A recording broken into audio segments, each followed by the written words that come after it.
ओम शांति। हम आदरणीय निर्वैर भाई जी से क्लास सुनेंगे, किस तरह हम अपने श्रेष्ठ तकदीर की तस्वीर बना सकते हैं। ओम शांति। ओम शांति। सर्वश्रेष्ठ बाप दादा के सभी श्रेष्ठ तकदीरवान भाई और बहनों, हम सब की तकदीर बहुत श्रेष्ठ है। उसका प्रैक्टिकल प्रूफ है यहाँ हम सब इकट्ठे हुए हैं। इस पहचान से कि वर्तमान समय श्रेष्ठ पुरुषोत्तम संगम युग है। काफी बीत चुका है, थोड़ा सा बाकी। जो अभी भी समझते हैं कि कलयुग तो अभी बच्चा है, कलयुग को तो 40,000 वर्ष चलना है, अभी तो केवल 5,000 साल हुए हैं, ऐसा सोचने वाले यहाँ नहीं बैठे होंगे। क्योंकि यहाँ वो आत्माएं पहुँचती जिन्हें ये पहचान मिल चुकी है कि इस पुरुषोत्तम संगम युग पर इस सृष्टि का रचयिता, इस बेहद विश्व ड्रामा का जो डायरेक्टर है, वो फिर से हम आत्माओं को ऐसी श्रेष्ठ गाइडेंस कहो, श्रीमत कहो, वो पुनः देने अर्थ कहो, स्वयं पधार कर अनेक वर्षों से गाइड कर रहे हैं। और वह संदेश देने हेतु जब से निमित्त दादियां सबको ये बताने के लिए कि हम सबकी तकदीर बनाने वाला स्वयं इस धरा पर आ चुका है। अगर आप 36 कहते हैं, 1936 या 1937, तो बहुत वर्ष हो गए। डायमंड जुबली उसकी मना ली थी। लेकिन श्रेष्ठ तकदीरवान का जो वास्तविक स्वरूप है, जितना जितना उसके समीप पहुंच रहे हैं, उतनी अंदर की खुशी बढ़ती जा रही है। और उसको व्यक्त करने का शायद यही साधन है ब्राह्मण परिवार में कि कोई ना कोई सेरेमनी होनी चाहिए। क्योंकि जब सब श्रेष्ठ तकदीरवान आत्माएं इकट्ठे अपना पार्ट बजाने वाले हैं, उस समय दूसरा कुछ कार्य नहीं रहेगा सिवाय सेरेमनीज के, सिवाय सेलिब्रेशन के। हंसते हंसते कई बार आपस में रूरवान करते हैं कि सतयुग में दूसरा कोई कार्य नहीं है, सेलिब्रेशन ही करते रहने का कार्य। तो सतयुगी संसार श्रेष्ठ तकदीरवान आत्माओं का संसार है। जो आत्माएं उस संसार के योग्य हैं, जिनका सतयुगी संसार में पार्ट है, वही इस समय को पहचानते हैं, वही तकदीर बनाने वाले को पहचानते हैं, वही पुनः अपनी वास्तविक तकदीर को पहचानते हैं। और उसके बाद 5,000 वर्ष पूर्व वाला, कल्प पूर्व वाला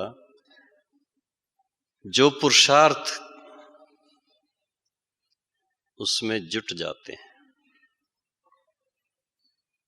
आत्मा का दीपक जगा, मन का अंधकार मिटा और स्वयं को पहचाना, उस बेहद तकदीर बनाने वाले परम पिता को पहचाना और उनका जो वायदा है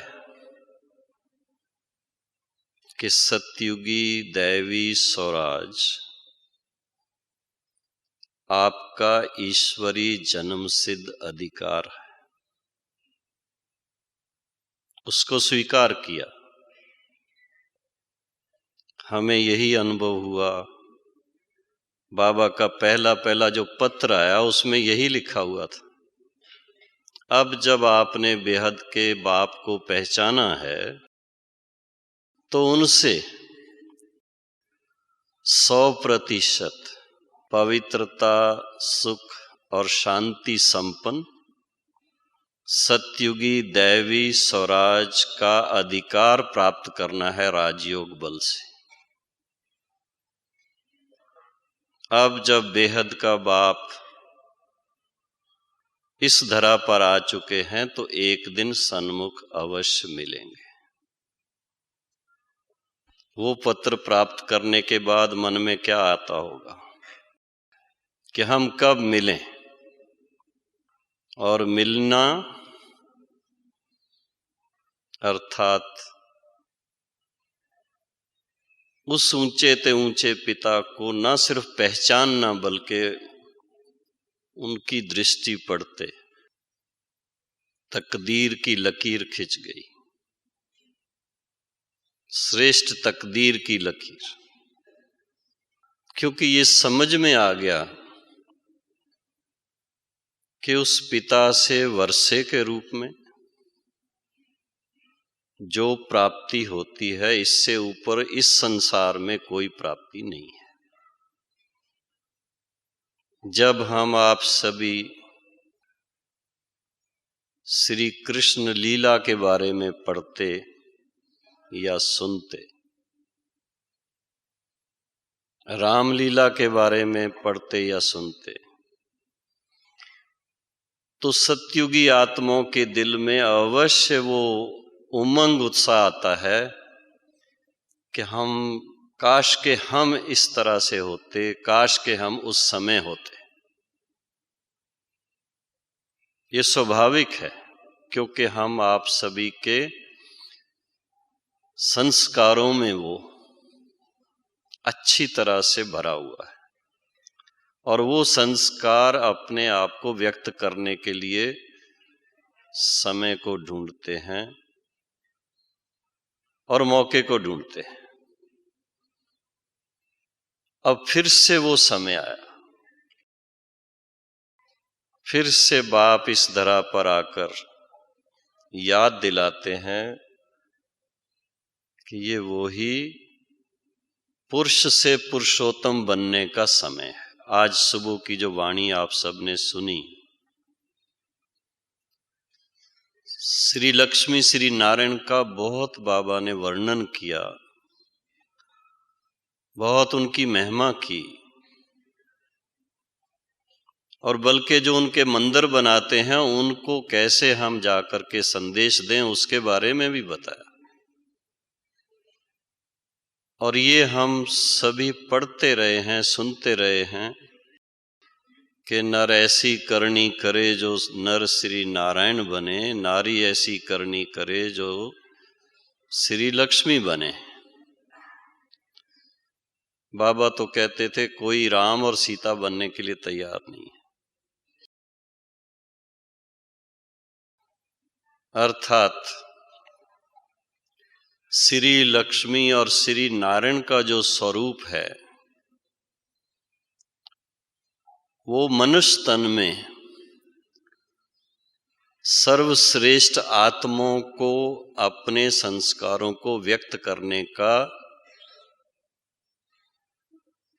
या यूं कहें कि सबसे श्रेष्ठ से श्रेष्ठ तकदीरवान आत्माओं का स्वरूप है। वो तस्वीर ऐसी तस्वीर है जिसके बाद और कोई उससे ऊंची तस्वीर बनती नहीं। लेकिन उस भाव को भी समझना जरूरी है कि श्री लक्ष्मी या श्री नारायण स्वरूप है क्या। वो तो जो चित्रकार होगा, आर्टिस्ट होगा, राजस्थान का होगा तो राजस्थानी स्टाइल से बना देगा, साउथ इंडिया का होगा तो उस स्टाइल से बनाएगा, और कोई हिमालय की तरफ का होगा तो उस स्टाइल से बनाएगा, नेपाल का होगा तो उस स्टाइल से बनाएगा। लेकिन कोई भी कहाँ का भी आर्टिस्ट बनाएंगे उसके अंदर भावनाएं जो लाएंगे, जिन बातों को उभारेंगे, हमें उसके ऊपर अपना ध्यान केंद्रित करने की जरूरत है कि उनका मस्तक, उनके नैन, उनका चेहरा, उस सब के अंदर क्या भाव भरे हुए।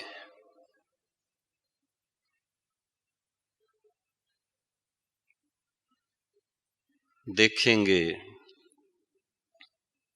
कि देवताओं के ही ऐसे चित्र हैं, चाहे राधे कृष्ण हैं, चाहे श्री लक्ष्मी नारायण हैं,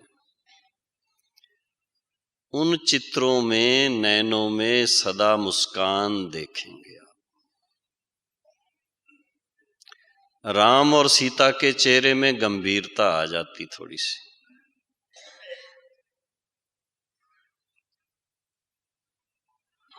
लेकिन वो निशानियां हैं।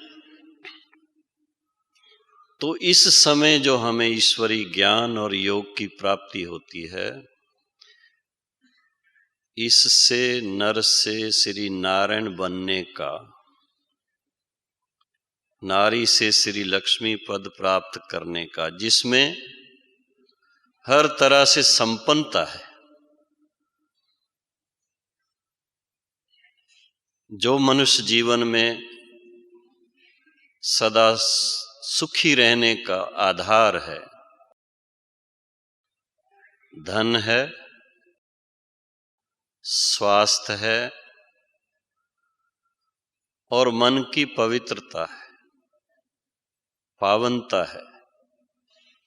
वो सारी बातें उस जीवन में है। कभी नहीं सुनेंगे कि श्री नारायण या श्री लक्ष्मी को धन के लिए कोई पुरुषार्थ करना पड़ा, बल्कि उनको हमेशा, खास दिवाली पर तो धन प्राप्ति के लिए याद करते हैं। कभी नहीं सुनेंगे कि उनको कभी किसी डॉक्टर या वैद्य की जरूरत पड़ी। दूसरे सब के लिए रहेगा कोई ना कोई ऐसा टाइम, और साथ में उनके राज को वैकुंठ या स्वर्ग नाम दिया गया है, पैराडाइज, और सभी धर्म वाले मानते हैं उसको। सवाल उठता है कि उन्होंने ऐसा देवपद और विश्व महाराजन पद कैसे प्राप्त किया। राजपद के लिए या तो बाबा कहते हैं द्वापर और कलयुग में युद्ध के द्वारा प्राप्त करते हैं, या तो दान पुण्य करके प्राप्त करते हैं। श्री लक्ष्मी श्री नारायण ने ना तो कोई युद्ध की, ऐसा कभी नहीं सुनेंगे, भले ही शास्त्रों में बताया है कि देवताओं और असुरों की युद्ध हुई है, लेकिन इस समय जब बाबा स्वयं आकर के सब बातों का स्पष्टीकरण देते हैं तो कहते हैं नहीं, जब देवताएं सृष्टि पर हैं तो उस समय असुर नहीं है। और जब आसुरी संप्रदाय यहां पर है उस समय देवताएं नहीं हैं, युद्ध का तो प्रश्न ही नहीं है। बाकी रहा दान की बात, वो भी देवता रूप में दान तो करते नहीं है, वहां जरूरत नहीं, भल नाम देवता है पर एक दो को सुख ही देते हैं। तो फिर ऐसा क्या किया जो आज की विषय दी गई है कि श्रेष्ठ संगम युग वेला श्रेष्ठ तकदीर की तस्वीर बनाने की वेला है। तो बाबा ने बहुत अच्छी तरह से एक्सप्लेन किया हुआ है, साकार मुरली में भी, अव्यक्त मुरलियों में भी, कि देवताओं ने जो देव पद प्राप्त किया उनको ऐसा पद अनेक जन्मों के लिए, 21 जन्म के लिए वर्षे के रूप में पिता परमात्मा से प्राप्त होता है। ये डिफरेंस बताया बाबा ने। लौकिक पिता से 1 जन्म का वर्षा है, परलौकिक पिता से 21 जन्म का वर्षा है। और उसके लिए बाबा की ये 24 तारीख की जो वाणी थी, अव्यक्त वाणी, खास उसमें बाबा ने ध्यान खिंचवाया कि जो भी ब्राह्मण हैं, जो भी बाबा के बच्चे हैं, सबका जन्म का टाइम संगम युग है, एक ही टाइम है, और पिता भी एक ही है, खजाने भी सबको एक मिलते हैं, पढ़ाई भी सबको एक जैसी मिलती है। लेकिन फिर भी कोई वैजंती माला के दाने बनते हैं, कोई 108 की माला के दाने बनते हैं, कोई 16,108 की माला के दाने बनते हैं, कोई 9,16,108 में आते हैं। वो अंतर किस बात का हुआ, किस कारण से हुआ, उसके लिए बाबा ने उसको चित्रकार के रूप में, कि आप सब अपनी तकदीर बनाने वाले स्वयं चित्रकार।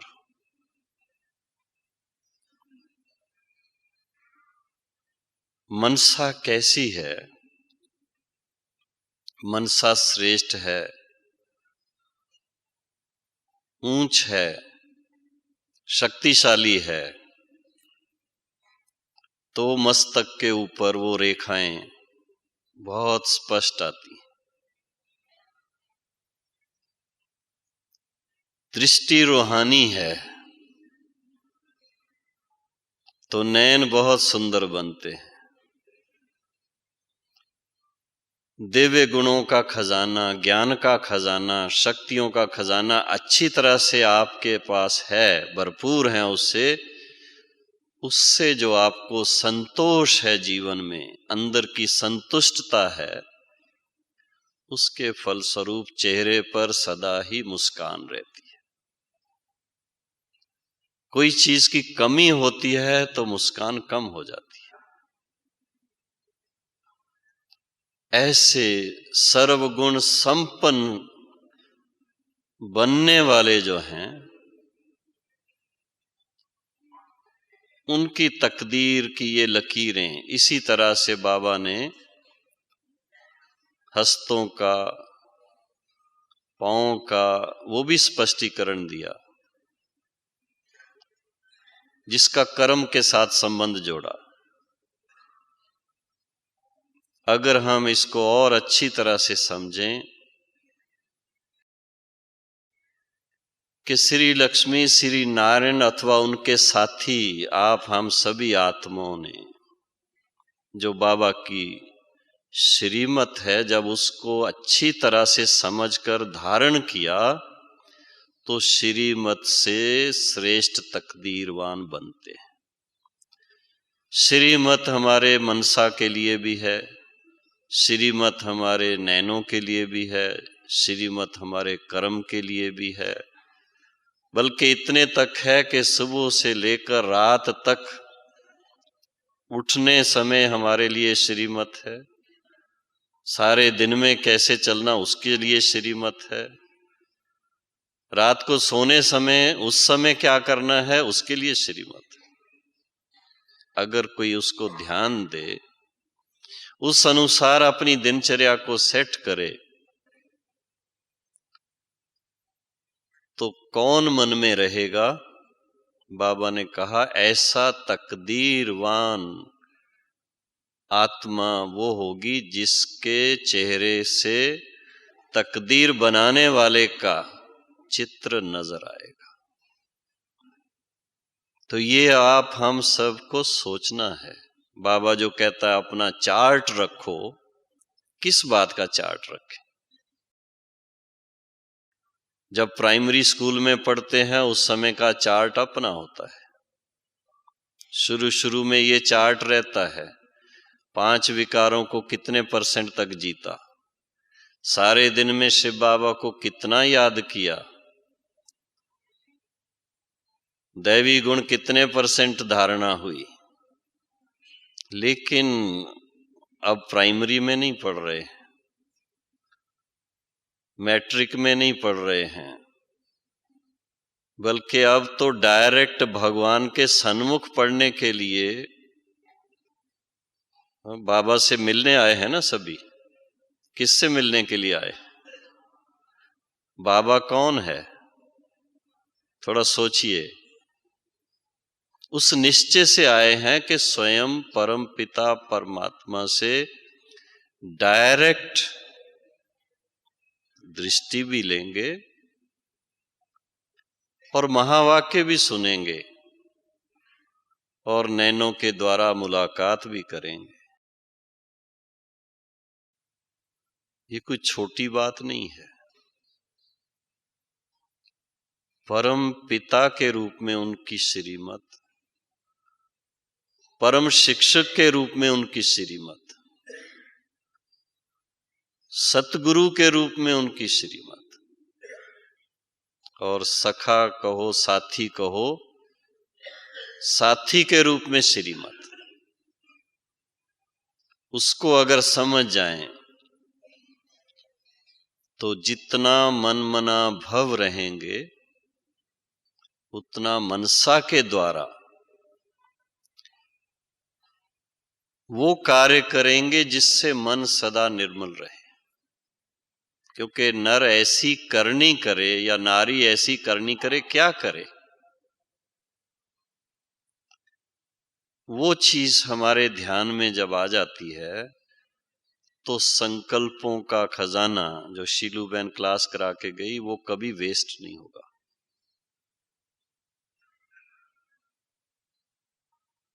वर्तमान समय वह समय है जब, जैसे शीलू बहन ने बताया, सब सफल करने का भाव क्या है? कि सेवा में लगे,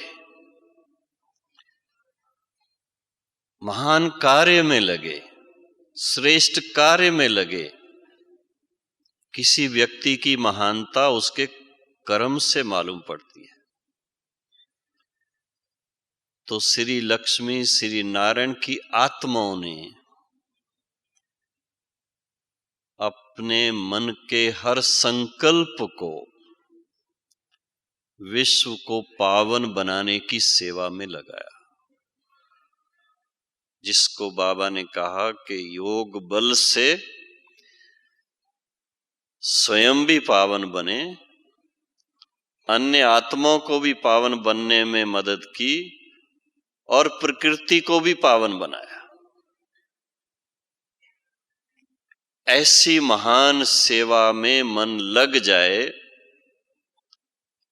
मन मना भव होकर के ये सेवा करें, तो मन सदा के लिए निर्मल बन जाता है। और उसके साथ साथ वाणी, जब किसी से मीठे बोल सुनते हैं तो कहते हैं भाई ये तो जैसे देवता है। वही अगर कहीं थोड़ी तीखी भाषा सुनते हैं, कहते इनकी जबान है या कैंची है। तो वो अटेंशन हमारा रहना चाहिए। बाबा ने उसको दूसरे शब्दों में कहा कि हमेशा आपके मुख से हर एक के प्रति शुभ भावना के, शुभ कामना के दो बोल वो हर एक के मन को खुश करेंगे और आपका मुख मीठा रहेगा। और साथ साथ बाबा ने कहा जो आपके अंदर विशेषताएं हैं, जो आपके अंदर दैवी गुण हैं, जो आपके अंदर शक्तियों के खजाने हैं, उनको बांटो। जो बहुत धन दान करता है उसको पुण्य आत्मा कहते हैं, उनको श्रेष्ठ आत्मा कहते हैं, उनको महान भी कह देते हैं। जो दिव्य गुणों का दान करे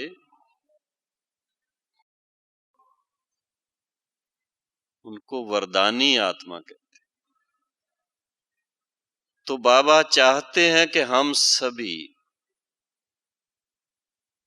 सबके प्रति स्नेह की दृष्टि रखते हुए, रूहानी स्नेह की दृष्टि रखते हुए, इस भाव से एक दो का रिस्पेक्ट करें कि सभी हमारे देवी देवता बनने वाले श्रेष्ठ तकदीरवान भाई और बहनें।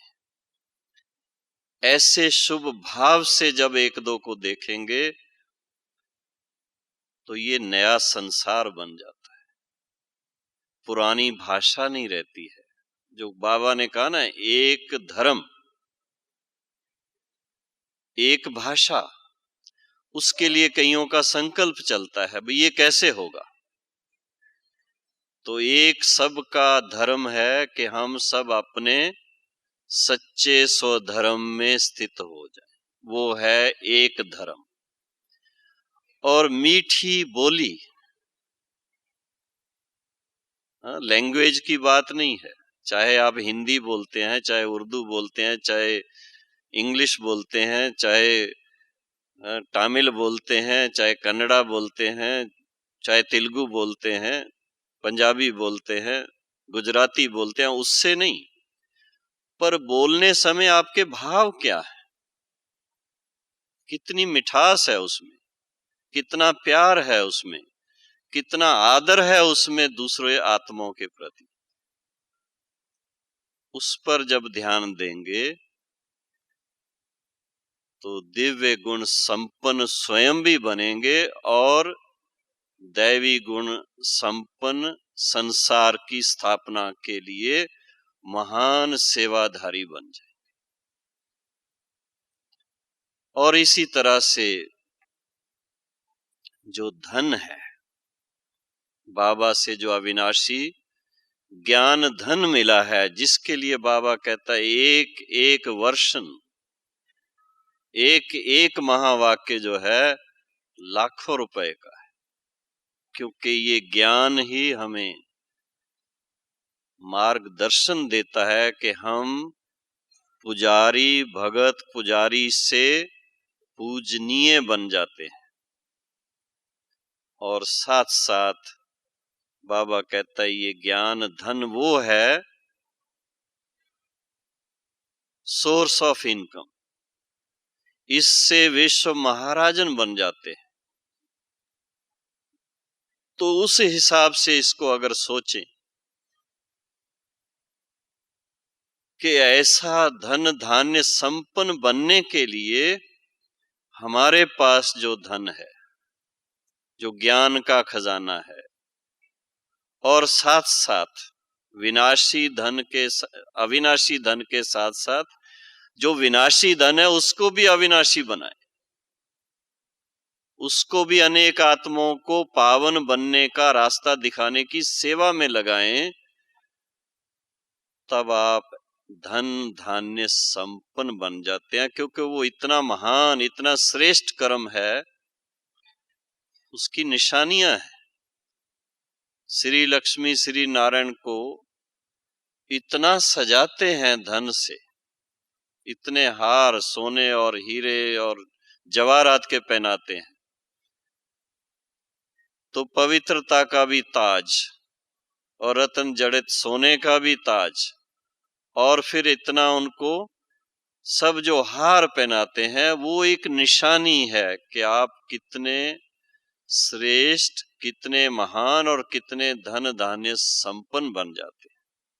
और इसके साथ साथ ये जो तन है, जिसको बाबा ने कहा है कि अभी ये तन भी किसका हो गया है, जब से बाबा के बने तो ये भी ईश्वरी सेवा में लगे। इस तन के द्वारा अब रावण का कोई काम ना हो, उसके गुलामी नहीं है अभी हमारे पास। अगर अभी भी इस तन के द्वारा कोई ऐसा कार्य करते हैं जिसको विक्रम कहा जाता है, तो इसका मतलब अभी तक रावण की जेल से छूटे नहीं है। तो श्री नारायण कैसे बनेंगे, श्री लक्ष्मी कैसे बनेंगे? तो 5 विकारों का बिल्कुल नाश होना चाहिए, भस्म होने चाहिए, मन से बिल्कुल निकल जाने चाहिए। और शरीर जो है पुरुषोत्तम संगम युग पर सच्चे धर्म की कहो, सत धर्म की स्थापना के लिए, बाबा के मैसेंजर बनने के लिए अब ये शरीर है, और किसी कार्य के लिए नहीं।